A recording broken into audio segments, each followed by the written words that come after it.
Everybody that I talk to about my job, people that know me and have known me for years, every last one of them, everyone says, I could not do your job. And whenever I talk about work, uh, they'll bring it up again. Oh, I could not do what you do. I could not do that.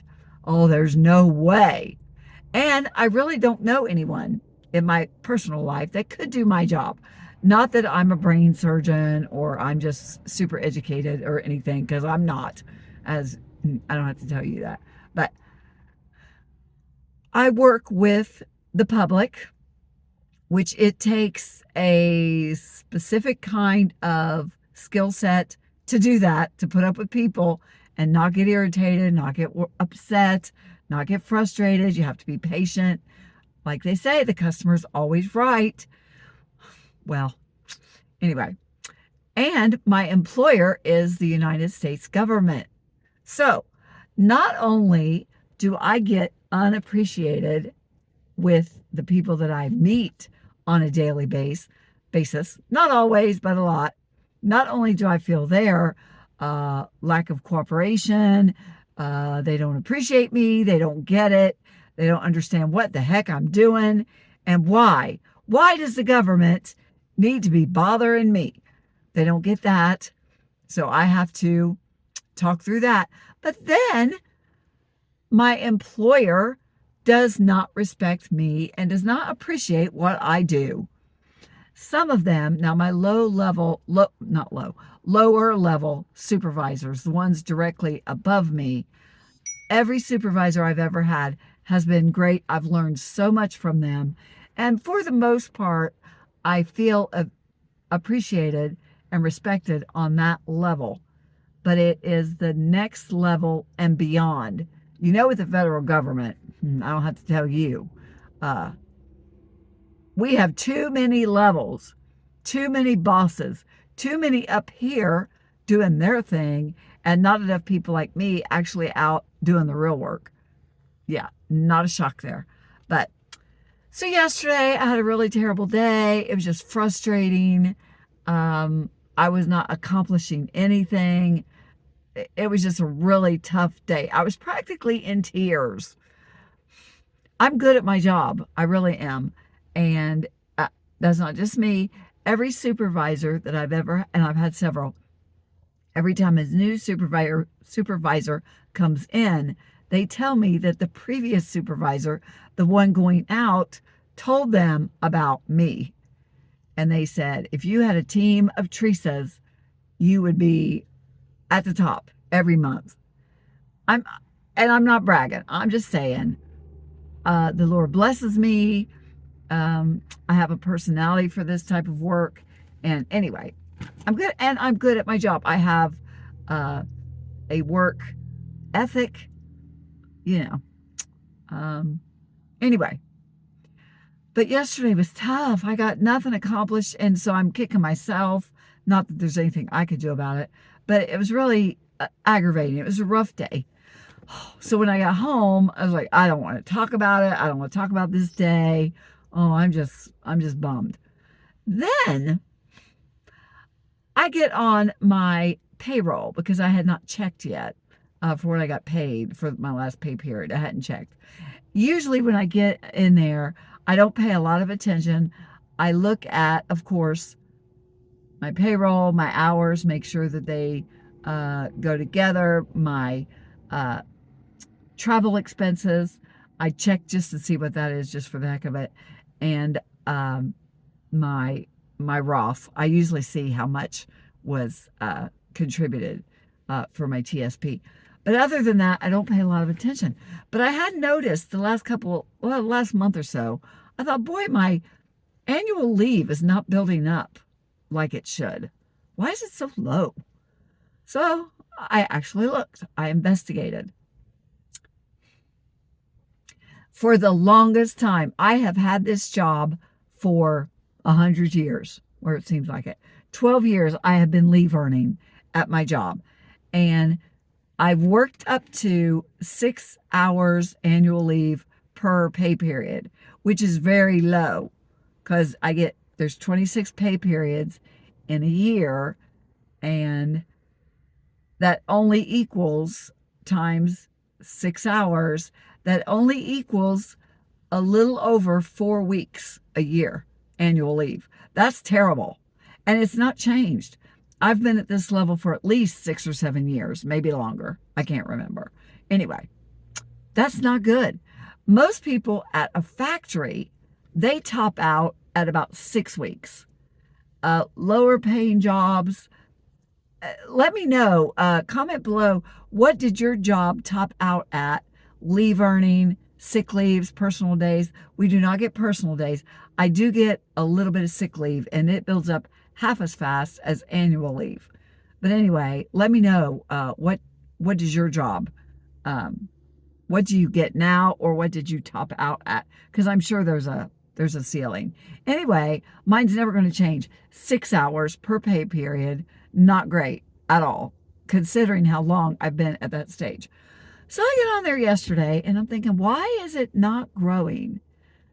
So I checked and I thought, what? So I go back every pay period to the first of the year. The first 2 pay periods of this year, I got my 6 hours each pay period added annual leave. The next 2 pay periods, it was down to 5 hours annual leave per pay period. Then this pay period and the previous one, I'm kind of slow. I don't pay that close of attention. I should. Now, the last 2 pay periods, 4 hours. So instead of rewarding a good employee who gets good production, every time we have that, every 90 days, we have production reports and all that. I do really well on those, always. So you take a good employee, and from 6 hours, which is already kind of sad considering how much work I've put in, then I go down to 5 for 2 weeks. And then the last 2 weeks, I've gotten 4 hours annual leave. I'm thinking, why am I working? What am I working for? What's going to happen the next 2 pay periods? Are they going to take me down to 3? And then by summertime, am I going to start owing them annual leave? I'm going to start giving them hours back. If they keep taking from me every 2 pay periods, I'm going to start, I'm going to owe them. So what is happening? That's how they reward, apparently. I haven't talked to my supervisor. I'm going to talk with him next Monday. He and I are going to be working at a facility together the whole day. It's going to be a big day with him, and there will be time in between where I can talk to him about it and ask him what's going on. But the reason I'm still at my job is because of my team. I can afford to retire, but we're short-staffed. There is a hiring freeze within the federal government, which is long overdue. What they need to do is get them people out of the offices, the bureaucrats, the people in D.C. and the big regional offices, clear out some of them people and put them out on the streets with me doing the real work instead of all them sitting around figuring out how we can take annual leave away from Teresa. Put them out here. But anyway, I digress. There's a hiring freeze, so we're not been able to replace people that are retiring or leaving for better benefits. They're not being replaced. So every couple of months, we start noticing there's less people out in the field doing the work. And it is tough, and it's getting harder every month. And that's why I've not retired, or I've not given a date. It was going to be April 30th, which is coming up. But I thought, well, I'll wait a few more months. Plus, I got this whole situation with health insurance and health care. But if I'm not building up my annual leave, why am I working? I haven't taken any annual leave this year, not an hour. I am going to take a little mini vacation with my church group in May, so I'm going to claim a couple days then. But I've not taken any annual leave. But it's stopped building. It's not piling up. I was hoping, well, not hoping, I was planning when I left, because I did the math back last winter when I realized I was going to retire. I thought, well, I will wait till I get up to my max, because you max out at a certain number of hours for annual leave, and you can't get beyond that. So I thought I'm going to wait till my annual leave is maxed out, which was. I was getting close, and I did the math, and by April I should have, well, maybe not April, maybe a little bit past April, I would have been pretty close to being maxed out, and then I was going to retire. And then I thought, well, September, because they've made some changes and we're not going to know what those changes are completely. They've delayed, they've pushed back redesigns of different things within the Bureau. And so I thought, well, I'll wait till the redesign. Usually April, they moved it back to September. I'll wait till September. But then after yesterday, I thought, I'll wait till my birthday, which is July. And then yesterday, I had a terrible day, and I'm half expecting a phone call from HQ getting on me because I did not reach my goal yesterday for work. And I'm expecting them to call me and find out, what's wrong, Teresa? What happened yesterday? You suck. You did not reach your goals. You're way down there. You're way below. You're probably, I don't know, but I'm probably one of the lowest ones on the team now. Whatever. And yeah, I'm ready. I am ready for that phone call. Should they call me, I'm ready for that call. And then of course I find out about my annual leave. What is your job situation? Do you feel unappreciated at work?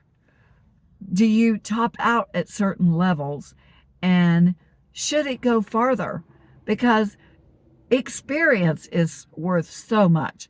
I'm not just a warm body out here. I have experience. I can get cases that other people can't get because of my years of experience. And then this is how I get repaid for my experience, my loyalty, my dedication to the team. I get repaid by them lowering my rate of annual leave. Even though it's still technically, it does say on my, within my payroll, whatever. Yeah, within that, it does say that I'm still at the 6th level for leave earning. Well, but I'm not. Anyway, so what do you think? Do you feel underappreciated? Give me an example of how you are disrespected or you don't feel like you're appreciated at work. Give me an example. Let me know what's going on. Don't tell me where you work, or you don't have to get into any specifics, any details. I don't blame you. I do not give a lot of details about my work for the same thing. I do not want to disrespect the Bureau, the department. I don't want to do that. And so I don't give a lot of specifics, but let me know. Do you have a job where you're really good at it, but you do not feel like you are appreciated for what you do and what you bring to the table? Let me know. Thank you for listening. I really needed to vent. I'm still aggravated about it and I'm confused. What's the reason? I know the government is doing, trying to find waste, fraud, and abuse. Well, mine does not cover any of those three. There's no waste, fraud, and abuse here. I'm doing my job. And the Bible even says a worker is worthy of his hire. Your worth, your paycheck, your benefits, you're worth that. You earn it. Part of your earnings. So I don't know what's going on. Yeah, I'll talk to my supervisor next week. And if they call me today, I am ready. I am fired up. And they're going to hear from Teresa. So have a great day. I got to get out there, make up for yesterday. Hopefully today will be a better day. Lord Jesus, help me be productive and bless everyone I come in contact with today. Thank you so much for watching, and let me know if any of this applies to you.